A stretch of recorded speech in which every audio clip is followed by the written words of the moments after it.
Alrighty, Derek, here's one of your 582 big block Chevrolets, Airboat specific. One of our custom grind hydraulic rollers.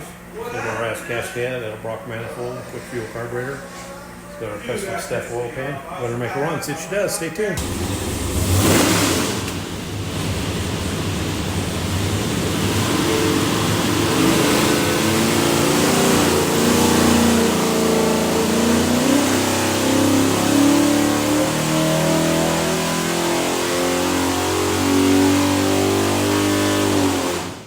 Alrighty, 3,300 at 731 foot-pounds of torque, peak torque 752, peak horsepower 717, so everything good. We'll pull the pipes back, make sure it's good and clean. Show you a couple things. Alrighty, when you receive your end, find this thing looks like a credit card, USB card, full of technical information. In the crate will be this engine spec sheet.